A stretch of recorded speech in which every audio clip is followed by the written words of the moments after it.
Good afternoon, and thank you for joining us. A Vancouver homebuilder is fed up with all the extensive and expensive steps needed to do any work, and his recent social media rant sparked a lot of discussion. Is there a better way to make sure construction goes ahead in a safe and speedy manner? And there's been a huge increase in the demand for non-alcoholic cocktails. Has your relationship to alcohol changed? We'll talk to a Vancouver company that's shaking and stirring up the drink industry. I'm Amy Bell, in for Michelle Elliott, and this is BC Today.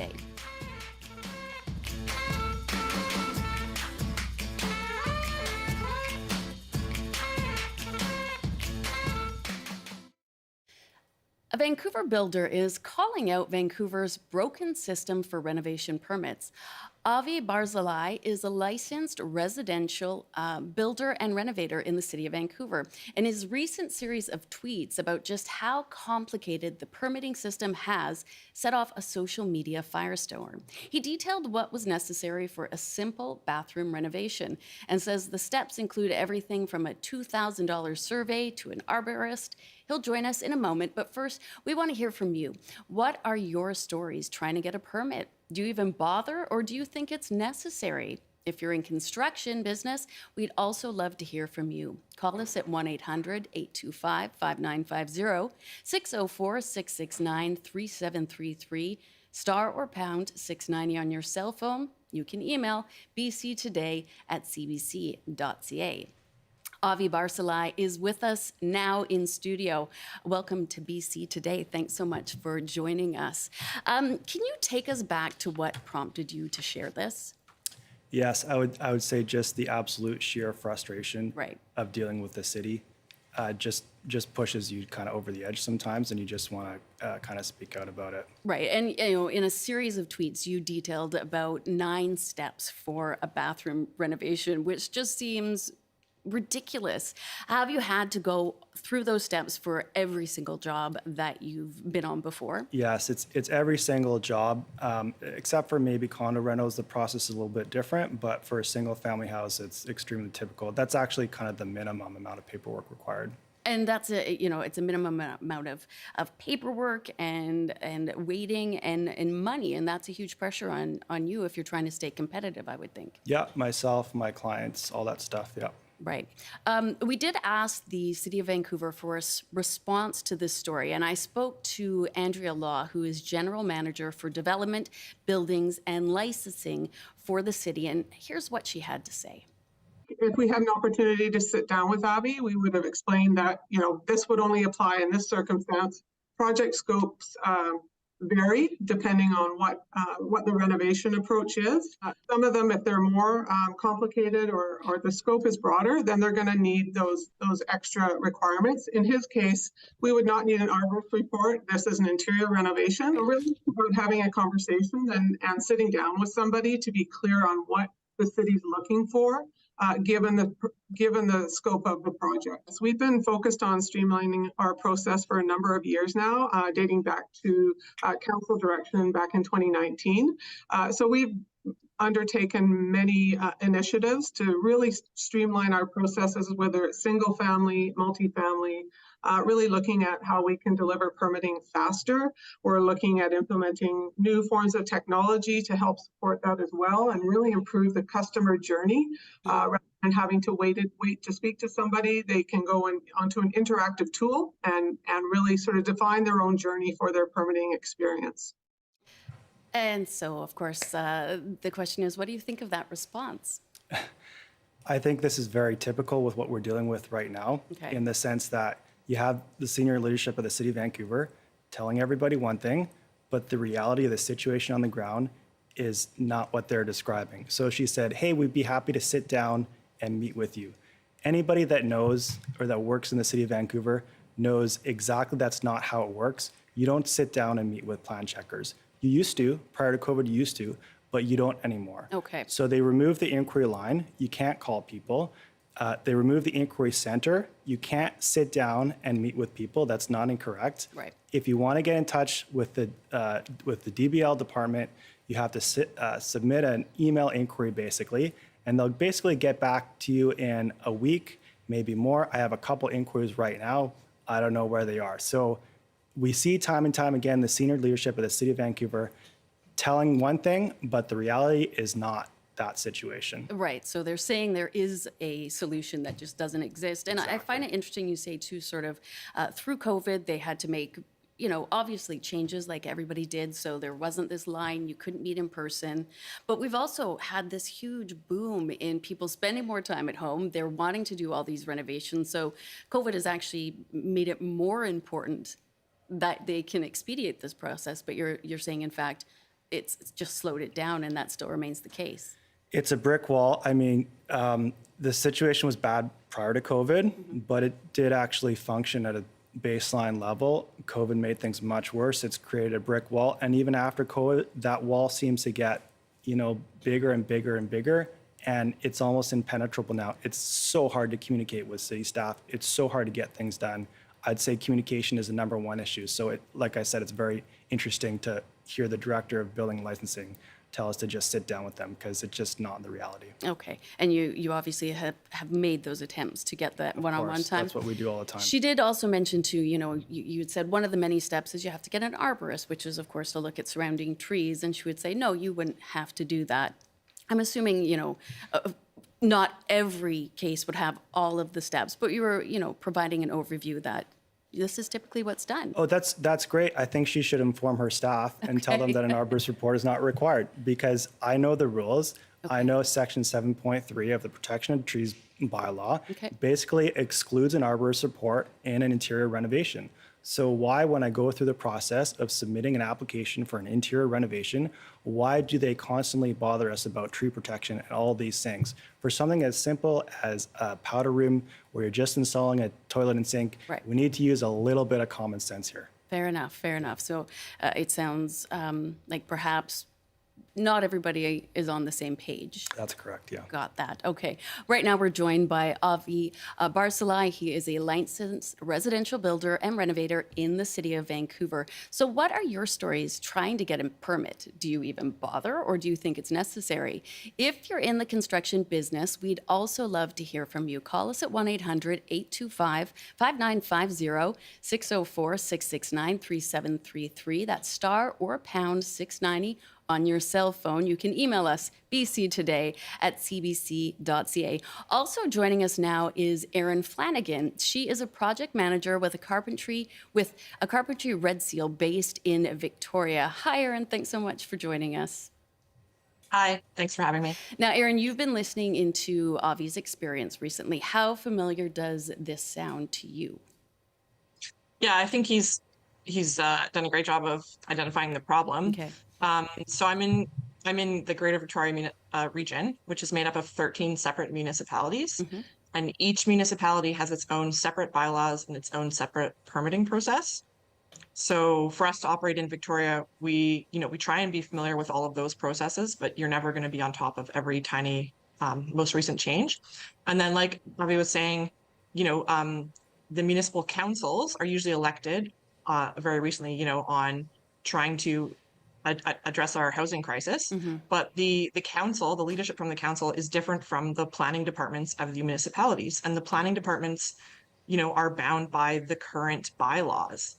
And so I own a property in City of Victoria, and I rezoned it and built a duplex on it, and it took me over 3.5 years to rezone to duplex. And then I had further delays getting my building permit, and a lot of that was the like I was talking about, we need all these boxes checked off for this application, and then you're saying, well, that doesn't make sense based on this project, but the people in the planning department don't know that, and they don't know the nuances. And then also, coming back to me with, well, you need to change your design based on this bylaw, and me saying, that bylaw doesn't make sense for the way that people are living today, and the way the council is trying to support more housing, and us having to go back and forth about that.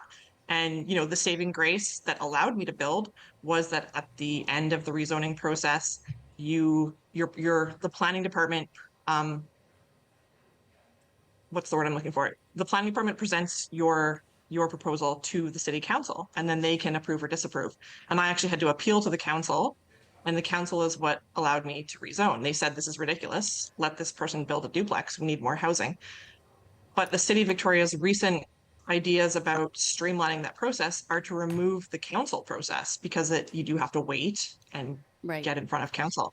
But if you remove that council process is the only place where you can actually say, like, hey, a lot of these bylaws are outdated and don't make sense based on the housing crisis we're currently experiencing. So yeah, there is this disconnect, and it is ridiculous the amount of things that you need to do.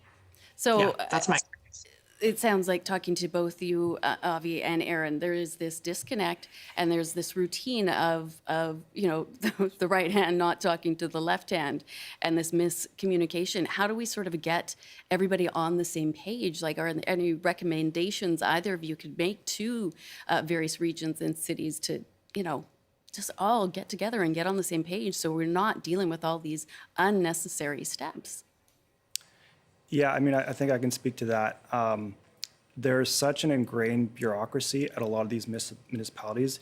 It is so hard to change. Okay. And so in the city of Vancouver, we can elect a new council that is ambitious and driven and genuine. I think they're genuine. I've met with a lot of them. And honestly, I have a lot of hope, but there's such a divide between what council wants and the reality of the situation of the bureaucracy that we have to deal with. And I don't think we can kind of nibble at the edges. Right. This needs a fundamental shift in thinking. We have to reassess our departments from the ground up in order to get things streamlined and built. The culture needs to change. We need to take a wrecking ball to the culture, because the culture as it stands right now is not going to be helpful to us if we want to address our housing challenges in our municipalities. Okay, and Aaron, are you in agreement that we just sort of need to blow up the whole thing and find a simpler way to address all these issues? Yeah, I mean, that sounds great. On the one hand, we do need to make sure people are building to code and that things are done properly. But on the other hand, yeah, we're in a major housing crisis, and things like just going through and rezoning entire areas for multifamily rather than requiring like individual contractors to rezone each property. I know that's happening in a lot of places, Right. but that's definitely one thing that we need more of. Right, Yeah. and hopefully on a quicker timeline. We'd love to have people join the conversation, of course. Just call us at 1-800-825-5950. Locally at 604-669-3733. Star pound 690 on your cell phone. Email bctoday@cbc.ca. We'll bring in Susan now, talking about yet another form of government. She's dealing with a regional district for her issue, I understand. Hi, Susan. Thanks so much for calling. Hi. So what was the experience you've had? Well, a year ago in May, I put in an application to add a 10 by 14 room onto the main floor of my home. Mm-hmm. I had 5 years prior done a complete renovation on this home.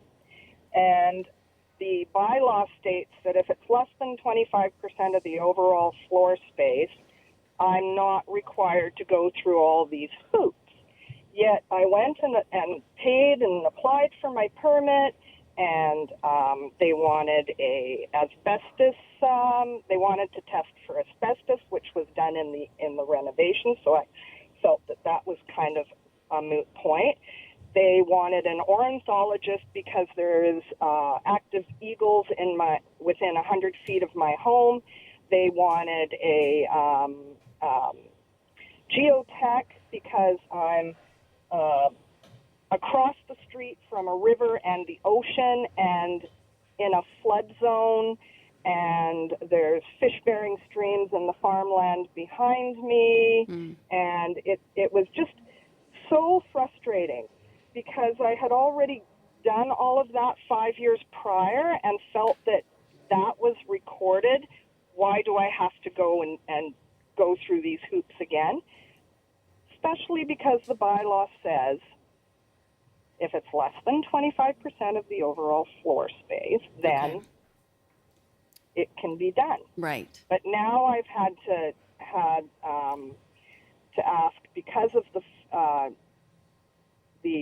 flood height change, Right. because of rising oceans. Mm-hmm. Not that it's ever flooded here in at this point in time. Right. What what was I going to say about that? Because of the flood height, I've had to get a covenant on my title.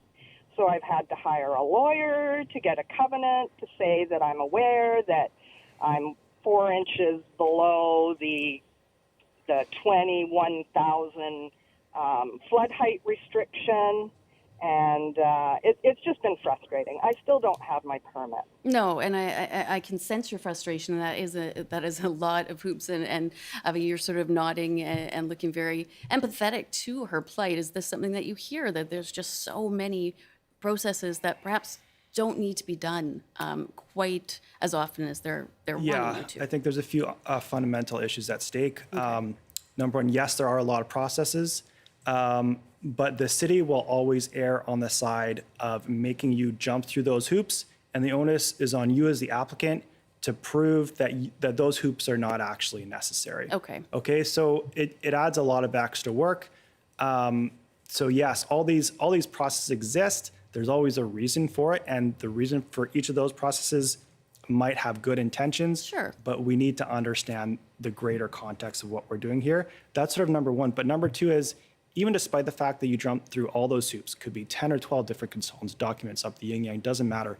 Once you go through that, it still takes months, sometimes years, to get through the process. So I could accept all the paperwork and all the bureaucracy and all that if at least they process the application in a reasonable amount of time, which they don't do that either. So it's just created a complete mess of the system. Right. And I do want to add, I don't get the sense from either of you that you don't understand or respect why there are these steps that need to be taken and these issues to consider. You're just simply asking that it be perhaps an easier process to eliminate some of them and to look at things in a quicker manner, correct?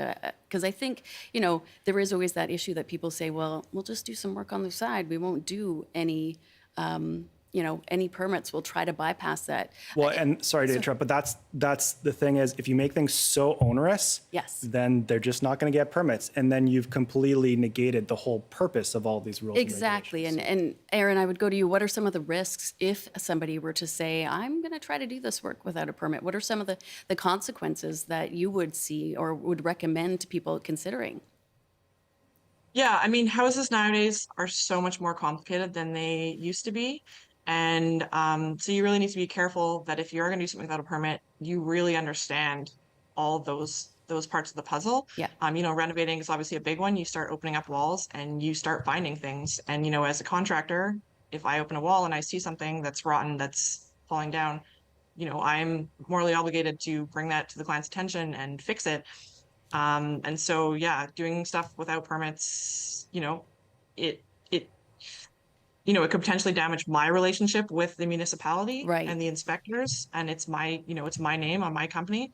And also, it really depends on the clients, if they were, it's supposed to be a small renovation and then you start finding things like, yeah, it gets really, really iffy. And then, yeah, you get into resale value of homes when there's been unpermitted work and liability insurance. Yeah, it's not ideal. Yeah, and we did actually have an email from David in Sydney, and he just basically said, for consumers, renovations need permits to protect against shoddy work. So he just wanted to know about the liability issues, and you've clearly addressed that. We'll get another call from our listening audience, Neil in Saanich. Hi, Neil, how are you?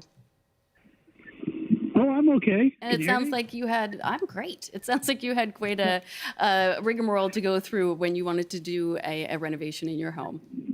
Oh, we're not done yet. Okay. No, I've asked a contractor to get involved, and so far I'm $7,000 in the hole. And it's an interior renovation. It's a 2-story, 2-car garage. It's got engineered trusses. It's got 2x10 on 16-inch center floor joists. I mean, this thing is bulletproof and absolutely ideal for creating an apartment, and I'm doing it for my daughter and her husband and children. Well, so far I've had to do a survey of the lot, which hasn't changed anywhere. The building's a legal license, like it was a completely over and above board building. And now all the trees are tagged, and I'm nowhere even close to moving forward with getting the apartment built. Right. The developer's just shaking his head going, well, we're probably going to have to get an arborist. We have to have like a private spot for them to have for leisure time outdoors. I've got all those boxes ticked, and it's still taking forever, and no idea if it's actually going to happen. And the building itself took 4 board of variances to build because of the unique property, and it's really difficult to just move forward with these things. I don't know, they shouldn't be. And Neil, I would ask too, like you mentioned it, it's for your daughter. Is there somewhere else that they can stay? Or are you trying to build this suite to help them find a place to stay? Well, I'm definitely trying to help them find a place to stay. Yeah. They're living in a lovely little upstairs of a house, but they've had a second child and they've outgrown the place. Right. So we're trying to make a room for them to help them out. Yeah. I don't want to live in my house because who wants their kids living in their house? You had them long enough. Thanks for calling in, Neil. But I think that's actually an incredibly important topic, especially here in Vancouver, with housing so unaffordable and so hard to find. Is it frustrating as builders to see that people that are trying to come up with solutions, that are trying to put extra, space in their homes for family members, we say we have this housing crisis, and yet we make it very difficult for people to attempt to do something about it. Is that something that we really need to address as well? Yeah, absolutely. And the one thing I want to touch on is people that kind of go out of their way and want to do a renovation and application above board because they want to follow the rules, they want to do things properly. Those people get punished by the city. That's basically how it works. It's a double-edged sword, right? You go with permits, you get punished. You don't go with permits, you risk a neighbor calling you and dealing with that. Right. But one thing I just want to echo is something our CEO at the Home Builders Association in Vancouver said. He said the goal of the planning department and building department is to help you get to yes. It's not to prevent your application. Okay, the goal is to work with you to try and help you get your application through the process. We all know this bureaucracy exists. We all have to deal with it, but we shouldn't just create this brick wall. The goal is not to just throw the applications back at applicants and say, hey, sorry, you don't know what you're doing. Too bad, so sad. Okay. The goal is to help applicants. And Aaron, do you agree with that people that are trying to follow the rules could use a helping hand as opposed to somewhat being punished for their due diligence? Yeah, for sure. And the duplex that I built, is a great example. I could have built a huge single family home and not gone through the rezoning process, and that would have been much simpler. Right. But then I wouldn't have been able to afford to live in that property. So I'm trying to build a duplex, providing more housing for someone else, allow myself to still have somewhere to live, and it was so much longer. And then even if the city came back to you and said hey, this doesn't meet this bylaw, or we haven't quite done this, but here's what you need to do. We've already filled out half the paperwork for you. Here's an example of another property. Here's a small change you could make. Rather than just kicking the whole application back to you and just saying, resubmit with changes. Okay. Yeah. All right. Listen, I thank both of you for joining me today. This is obviously a topic that hits close to home for a lot of people, and I certainly think we'll be revisiting it because, yes, there's so much construction that we want to have in BC, that we need to have in BC. But again, you both are saying that things aren't adding up, that what perhaps some people think is happening in City Hall isn't what their employees are doing. So we'll have to revisit that. But yeah, thank you both. Thank you, Aaron. I was Avi Barzilai. He's a licensed residential builder and renovator in the city of Vancouver. And Erin Flanagan. She is a project manager with a Carpentry Red Seal based in Victoria. And coming up, we'll take a look at the growing market for non-alcoholic drinks and the changing attitudes towards what they call sober living. That's right after the 12:30 news with Robert Zimmerman. Good afternoon. The union representing striking port workers here in BC says management has launched a dirty tricks campaign to discredit union members. International Longshore and Warehouse Union President Rob Ashton says the employer is spreading misinformation about dock workers' salaries. The allegations come on day 6 of a strike by longshore workers that has idled maritime cargo to and from the West Coast. Kamloops RCMP have confirmed the second suspicious package found in the Aberdeen neighborhood this week was also an explosive pipe bomb. The latest package was found Tuesday, forcing the temporary closure of a residential street. RCMP are trying to figure out if the two devices are linked. And a wildfire in northern BC is getting closer to Highway 29, about 2 hours northwest of Prince George.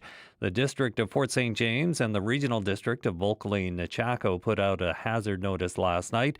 The highway is the main route into and out of the community. And now the forecast. Heat warnings are in place for sections of the north and central coast, Fort Nelson and the Fraser Canyon. On the north coast, sunny this afternoon with a high of 18, highs to 27 with some sunshine, smoke, and a chance of thunderstorms in the Peace. In the central interior, smoky and cloudy with a high of 28. Highs all the way up to 32 with a mix of sun and cloud in the Kootenays. In the southern interior, hazy with some sunshine and a high of 32 as well. And for Metro Vancouver, Greater Victoria, and the Fraser Valley, hazy in some areas, a mix of sun and cloud with highs up to 30 inland. I'll have more local news at the top of the hour. Now back to Amy with BC Today. And welcome back here to BC Today, here obviously on CBC Radio. I'm Amy Bell, and thank you for being with us. And don't forget, you can always listen live at cbc.ca/BC or on your CBC Listen app. For 3 days in a row, the global average temperature has broken records for highest ever recorded. In BC, one of the biggest threats is lightning striking dry ground and sparking new fires, but human-caused fires are still a threat. And BC Wildfire Service is encouraging British Columbians to participate by reporting fires as soon as they see them. Matt McDonald is the lead forecaster for BC Wildfire Service. I think our crews are going to be very busy trying to respond to these new naturally occurring fires from lightning. And really the key here is to get them on them as quick as possible. This past weekend, Canada Day weekend, we saw a new fire spark out in Knox Mountain, just east of Kelowna. And, within a couple of hours, that fire grew from 1 hectare to 6.5 hectares. So really good example of how ready the fuels are, and add to that a little bit of wind, and these fires are going to go rather fast. So we're really trying to get our crews, prepped and ready to dispatch really quickly and get on these fires as quick as possible. So the last thing we need is for, complacent humans to, start additional fires, because we're going to have our hands full here with lightning ignited fires. The other thing the public can do is just continue to report these fires. We took over 1,000 calls over the weekend to our call centers to have these reports of fire, which is fantastic. And we really want to encourage people to please keep doing so. We have a new feature on our app, the BC Wildfire app, where people can upload photos, and it's all geo-referenced, so we know exactly where those photos were taken. Or they can simply do *55555 on their cell phone and contribute that way. And that was Matt McDonald. He is the lead forecaster for BC Wildfire Services. Now, for many, summer is a time for drinks on outdoor patios, wine tasting, and dinner parties. And that makes alcohol the reason to get together and gather with friends very often. But as more people are cutting down on their alcohol intake for health reasons or lifestyle shifts, there is a rising demand for high-quality, non-alcoholic options. So we want to hear from you about your experience. Has your relationship with alcohol changed? Are there enough options for those who don't drink? And how do you ensure your non-drinking guests feel welcomed? Call us at 1-800-825-5950, 604-669-3733, star pound 690 on your cell phone. You can email us bctoday@cbc.ca. Joining me now is Fiona Heifer. She's CEO and Creative Director of Sensorium. First of all, why don't you tell us exactly what Sensorium is? And welcome to the show. Thank you. Thank you so much so great for joining to be us. here. Yeah, of course. So what is Sensorium? So we started off as a non-alcoholic marketplace where you can search and find the most premium non-alcoholic wines, beers, spirits, cocktails in Canada. And we deliver straight to your doors. It's an online platform. We then launched the first pop-up shop, wine tasting event, all alcohol free. And we saw so much excitement, not only from consumers consumers, but also from businesses. So soon after we launched in October of 2021, we had a wholesale business that was budding right alongside. And so we have now serviced tons of restaurants and bars and retailers all across Canada. And I've noticed, just when I go out, it used to be you could maybe get a virgin margarita or Shirley Temple. There wasn't a lot of options, but now there are whole menus dedicated to specific mocktails, or they have different ways of showcasing them. So it's a huge shift that we're noticing. And I would say, as our streaming audience can see, you've brought in some products for us to sample. So tell me about what these are, and what you've brought in, and how people can enjoy them. Yeah, so the biggest love of my mom and I when we first started Sensorium was wine. And the first thing she did, this is no surprise to a lot of people, the first thing she did was go to the grocery store, the liquor store, to try and find a good alcohol-free wine. And there was one, and it was on this dusty little shelf at the bottom of the store. And it was good enough, but it got bored. Yes. We got bored quite quickly. So we cast our search out around the world. We found some amazing wineries that are doing premium de-alkalized wine, low sugar, low calorie, if that's something you're looking for. But really the quality was there, the taste was there. So what I brought in was some of my favorites. Okay. I have a sparkling white wine here. So kind of the gateway to non-alcoholic is sparkling white wine, because it tastes so similar to its alcoholic counterpart. Right. So I'm going to pour a little for you so you can have a taste while we walk through it. And I would think too, these are the times, a celebration. Somebody wants to be able to have a wedding toast, and it doesn't always feel as special when you're doing it with wine or water. Or Diet Coke, or water. So this is lovely. So you can see here, cheers, of course. You can see here, this looks very similar to your alcoholic Prosecco or a champagne. We've got a nice fine bubble on the top. I can assure our radio audience, as well as TV audience, it smells the same. Yep. And it sounds the same. Yeah, So exactly. Let's have a taste here. Oh, yeah. Really good. Really lovely. Minerality. Yeah. Nice acidity at the end. It's a dry white wine. This is a Blanc de Blanc. It's a Chardonnay base. So, Delicious. 1 glass, 2 glasses, you can finish the whole bottle. You can finish the whole bottle and not have deep regret and anxiety the next morning of what you That's the key. Yeah, that's the key. We don't want that. That was really what turned me off of alcohol, was hangovers and that's mental the case. health. Yeah. For so many people. And as you mentioned before, you source these products from around the world. I mean, we have great products here in BC, I'm sure, but what did you learn after doing all of that research? Well, Canada was very limited in what we had access to. So there were a few small agencies that were trying to bring in some alcohol-free beverages in different verticals. So there was some RTDs, some ready-to-drinks. There were some spirits that had entered the market. There are some Canadian brands that had launched at that time. We didn't have the sort of plethora that you'll see in the UK or Australia or the US. Right. So we wanted more variety. We wanted more option. It's really, when you're in the hospitality space, or you just like food and beverage, it's a cornerstone of our culture. It is. You like variety. We're just wired that way. So we kind of, after we got a little tired of what we could find here, we cast our search out. These wines are from Australia and Spain, with classic kind of hallmark Australian and Spanish varietals. Okay. So you're getting an authentic experience, and it's de-alkalized in a way that's trying to keep the integrity of the wine as much as possible. Okay, and that's something I've always wondered too, is like, how they do take out the alcohol? It's almost that mystery of like, well, how do you make decaffeinated coffee? Actually, a very similar process. I would think, okay. Yeah, so the brand that you'll see here, Edenvale, they use what's called spinning cone column, and it's sort of the most advanced technology we have right now for de-alkalizing wine. There's a few different kinds, but depending on the winemaker and their skill level, it will come out different. I find that this is the best technology to preserve the integrity of the characteristics of that wine that you're de-alkalizing. So you're still getting those different regions and different markers and pairs with different foods. Exactly. Awesome. Okay. Now, as you mentioned, like you brought in different varietals here from around the world. Did you notice anything sort of unique about drinking culture here in Canada or in BC compared to how it is around the world? Yeah, we were a little bit behind in terms of recognizing the need for a larger alcohol-free market and a lifestyle. We have friends around the world now in the alcohol-free space. We see the movement that's been going for quite a while in Australia and the UK, as I mentioned, quite budding markets, really not only from a financial profit perspective, economic perspective, but also at a community level.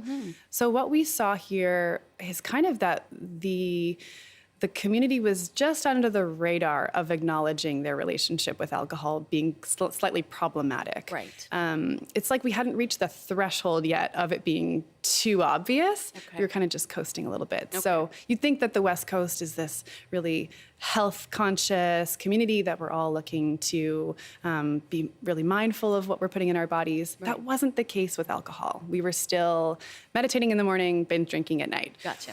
Okay. Now, since the pandemic, when we were kind of all kept in our close quarters, and the only thing that was left to do was sit on Zoom at happy hour at 12 noon, people got really conscious of what they were putting in their body and recognized, actually, I think I'm drinking more than I ever have before, and maybe this isn't such a great thing for me. Right. So feeling well wasn't we weren't feeling our best, Nope. and you probably, many people have told me that they noticed their mental health having a decline because of that. That is the nature of what alcohol can do. And then came the new guidelines from the Substance Abuse Organization in Canada. Right. And I was Yeah. going to ask you about that. Like, did that have was that finally what kickstarted? I, for one, and I think a lot of people here in the newsroom or just at large were shocked, perhaps taken aback a bit by, compared to the new guidelines, how much they in fact were drinking. And it, I think is a wake-up call that many people have needed, because there is such strict regulation for so many many drugs and their concept and our way of thinking about them as being something bad. Yeah. But alcohol gets this free pass, and in Yeah. fact it's celebrated. Totally. You know, It's you wouldn't celebrate romanticized. somebody's cocaine use, but you That's will right. celebrate their love of wine. Yeah, and you wouldn't also make them feel bad for why they're not taking cocaine, This right? is true too. Yeah. Yeah, but it is when I stopped drinking, and I've gone through many iterations of my relationship with alcohol. But when I would choose not to for a night or a week or a month, Right. so much pressure. A Come lot on, of pressure. Come on, just drink with me, as if me not drinking challenges your drinking, for example. Exactly. And I think too, for women, Yeah. when you choose not to drink, the automatic assumption is that you're pregnant or you're trying for a Yeah. baby. And that brings up a whole other line of intrusive comments and Totally. things that is nobody's Very business. inappropriate. It is. Yeah, But, or you have an addiction. right. And that's for more of the Gen X and Boomer generation, that really is what they saw, was if I admit to sobriety or choose sobriety, it's because I have a problem with drinking. Exactly. But for millennials and Gen Z, the transition's been, actually, I'm really proud of my sobriety. Right. It's like a commitment to my physical, mental, emotional, spiritual health, and I like it. Right. So you're seeing two different things happening based on the generation. That's interesting too, that there is such a generational shift. Yeah. We do want to have people call in though and share their experience with, be it sobriety, or if there are alcohol issues or alcohol consumption has changed, or just your general attitude change towards alcohol. Call us in. We'd love to hear your thoughts. 1-800-825-5950, 604-669-3733. You can also send us an email, bctoday@cbc.ca, and that's star pound on your cell phone if you are calling by tech, or on your cell phone. Just make sure you're pulled over and it's safe to do so. So yes, joining me is Fiona Heifer. She is the CEO and creative director of Sensorium, which supplies all of these delicious non-alcoholic beverages. And we're just talking about how there's been a huge shift. There definitely was a bit of a shift, I think, personally, but for many people during the pandemic. And you did mention that we were home alone. We were spending a lot of time anxious, not able to connect with people. Yeah. And I think for many, the fact that they considered liquor stores an essential service, But not gyms but not or gyms, wellness studios. we thought, Yeah. okay, this is some way we can all, stay connected. We'll raise a toast on Zoom. Yeah. But that led to a lot of people drinking far more. And I know that that was the case for me. And it took me a while to recognize that and address that.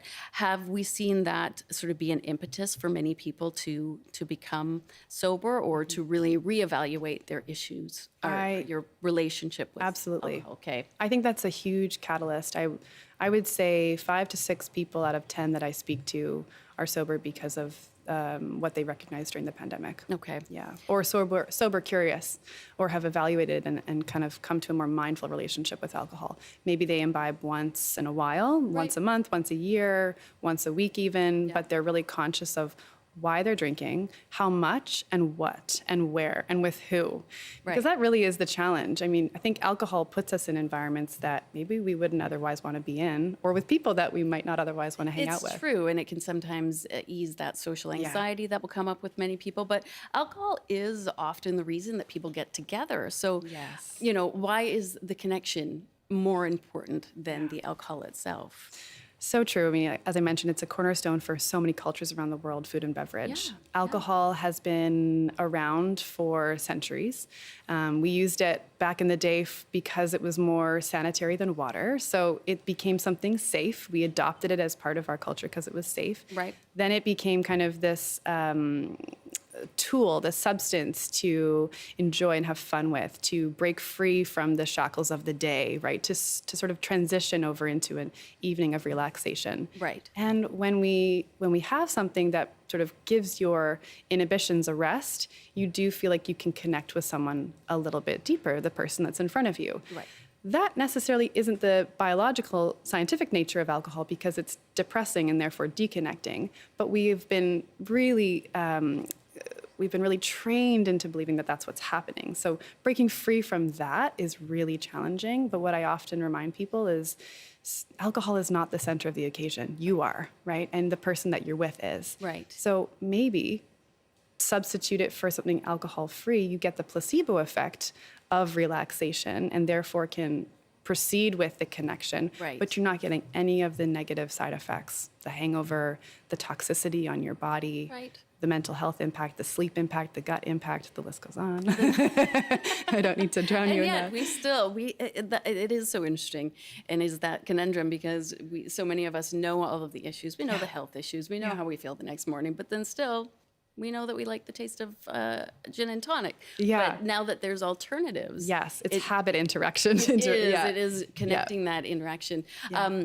I'll just read an email that we had in from Carol great. Ann, and she writes, low alcohol drinks are especially important since the health guidelines are now for 2 drinks per week for women instead of 1 per day because of the link between alcohol and cancer. The only low alcohol wine I have found is Girls' Night Out, and it's 6.5. So, I mean, that's about half of the alcohol in a typical bottle. Is that even, you know, a good place to start? Just, I've seen some of these light wines that have shown up. Yeah.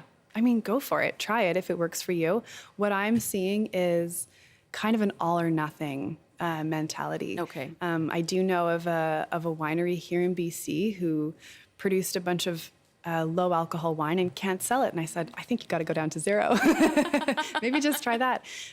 Because if you're going to have 6, why not have 8? If you're going to have 8, just have 10. Right. The margins are so small, but 0 really is, or 0.5 really is. And that opens up a whole other realm. You know, you could have pregnant people. You have people that have chosen to have no alcohol. So it certainly is casting a wider net. We'll take a call now from Bert in Enderby. Hi, Bert. Thanks for calling in. Oh, thanks for letting me speak to you. Yeah, of course. I'm going to say a quick thing. I enjoy the taste of beer. Okay. I like hopped beer. And my problem is I don't really like in the summer to drink because I get completely enervated. And basically I have a beer and I'm flat out. Right. It's nap time. And I'm older. I'm older too. But I found a really nice beer, German, that they sell in the liquor store and some of the groceries called Klausheller.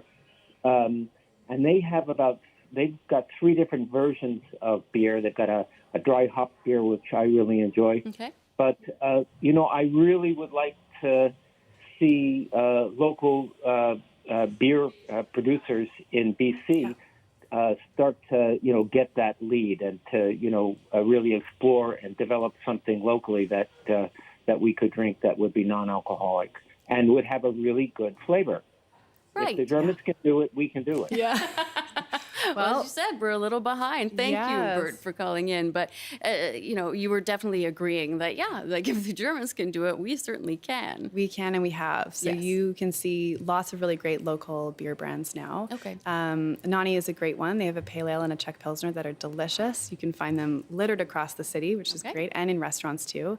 The Strange Fellows just launched their Nevertheless beer too. So we've got local full alcohol breweries now producing non-alcoholics. Phillips Iota is really great. Right, There's so many. There is. Beer is actually a really great category to explore. Okay, great. We'll get another call. This is Chris in Victoria. Hi, Chris. Thanks for calling in. Hi, how you doing? Can you hear me okay? I can hear you perfectly. How are you? What are you thinking about this topic? Yeah, it's a great topic, first of all, because, there are a lot of people that are looking to make some lifestyle choices out there. Our family is doing the same thing. We do enjoy, a drink from time to time, but we prefer to go non-alcoholic for the most part.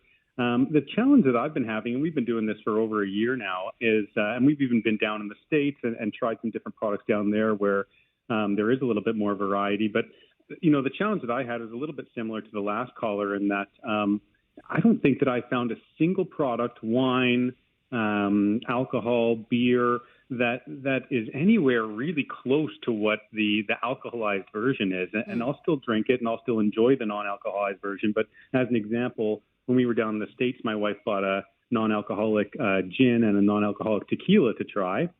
And I just found that the gin didn't taste anything like any gin I've ever had. The tequila didn't taste anything like tequila I'd ever had. Okay. And that's where my big disconnect is right now. Is I'm on board. I think it's a great idea, but I can't find a product except for the Thrifty's Blonde non-alcoholic ale. That's the only one I found that is anywhere near comparable to what the flavor of the alcoholic version is. Okay, well, thank you. That's, I think that's a valid point that people are more than willing, but they just haven't found something that lives up to the palate for them. And so what's the recommendation? Do you manage your expectations? Do you just keep trying till you find that one? Sure, it's a little bit of both, right? So when you take out alcohol is a very powerful molecule at holding flavor and complexity, and depending on what type of beverage you're looking at, it really can bring a lot of the fun or the flavor profile to the drink. So that can be a challenge. I would say after I've done years now of not drinking alcohol, I've lost the acceptance and the tolerance for the flavor profile of alcohol. If I was to take a sip now, and I have tried a non-alcoholic or a red wine, for example, full alcohol, it's really too strong for me.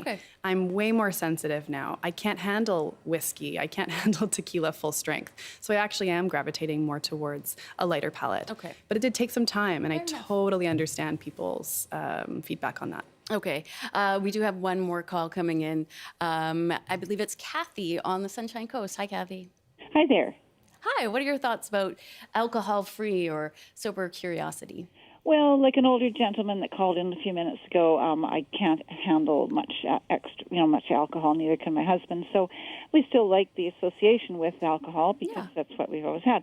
So I was just going to comment that I found a really good beer made in Canada from Ontario called Partake that has very low calories, low carbs, and of course low alcohol. And there's one in a sort of turquoise can that's the best. Sort of like it has a India Pale Ale taste to it. Yeah, so that's all. Well, that sounds wonderful. It's always nice to get people's recommendations, and you seem to be agreeing this is that's Canada's biggest alcohol-free beer. It's great, and it's everywhere, which is awesome for accessibility. And I can guarantee anybody that's wondering if there's a wine that they would like, this certainly fits the bill for me. And I think it's just a matter of shifting your expectations, and you can be curious about it as well. As we said, it doesn't have to be all or nothing. It doesn't mean that you necessarily have an issue with alcohol, but you certainly can explore trying these different avenues and going for these different ways to sort of fit that hole. One thing I should say too, we have said sober curious a few times. This seems to be what the internet has picked up a little bit. How do you feel about that term? Is it is it respectful? Is it perhaps not the best way to talk about it? No, I think it's totally fine. I Okay. think it's actually a solution to a greater problem that we were facing, which was if you were sober, you had the addiction on the other end of that spectrum. So Gotcha. sober curiosity opens up to having a more gray spectrum that more people can fit themselves into. It doesn't mean that you are stopping drinking forever. Okay. You could decide tomorrow that you want to have an alcoholic beverage. You're curious about sobriety. Okay. That's it. So Yeah. nobody's going to judge. You can, No one's you can gonna go on judge both you. sides of the. Totally can, but you're just exploring your relationship to alcohol in a more conscious way. And I don't think that can be a bad thing in any way to No. explore your alcohol, to reevaluate your alcohol with anything that could potentially have negative outcomes for you. We just got an email from Edie in Yellow Point. She writes, after breast cancer, I've searched for a great alcoholic-free drink. Lamented has a great gin substitute, but still haven't found a great white wine. And Okay. hey, I think we got something for you here, Edie. Yeah, I mean, I want to invite people. I actually host wine tasting events here in Vancouver. Oh, okay. And I'm going to be hosting one in Toronto in August. Okay. Where you can come. I host a flight of 5 different wines. I walk you through the vineyard story, how it was made, what the tasting notes are, in a very traditional wine tasting sense. So you can sort of release what you know about old drinking ways and adopt a new way of looking at this. It does invite you to take a bit of an open palate and an open mind, Right. Because it will taste different. But I think when someone walks you through it and you understand the story and the intention behind something, you really can get on board with it. Okay, and just sort of to wrap things up at the end, what is your favorite drink? Ooh, well, I didn't. you on the I spot. didn't open it today, but it's called. It's by Edenvale. It's called Sparkling Shiraz. It's Oh. very similar to Lambrusco. I love how alive it is. It's a bright red, sparkling wine. Right. Yeah. I want to thank you so much for coming in today. Yeah. I think this is such a new phase for many people. And as you said, you're a little bit behind. Just as I was surprised when I was traveling in Europe many years ago that there was such a culture and a greater acceptance of drinking in open spaces. Yep. And we're just seeing that now. So it does in a way make sense that now they're at the forefront of maybe reevaluating those ideas. Yeah, you're right. Awesome. Well, thank you so much for coming in. That's Thank you. Fiona Heifer. She is the CEO and creative director of Santorium. And that is our show for today. I want to thank everyone who called in and joined the discussion. I always appreciate people that take the time to let us know what they're thinking and to give us ideas of where to go with this conversation. You can always email us at bctoday or at cbc.ca. And you can also download our podcast at BC Today, just to let us know. Tomorrow, we will have, of course, everybody's favorite gardener in to talk, Brian Minter. I'm Amy Bell. I'm in for Michelle Elliott. I'll be back tomorrow, and we'll talk to you then. Take care and enjoy the sunshine this afternoon.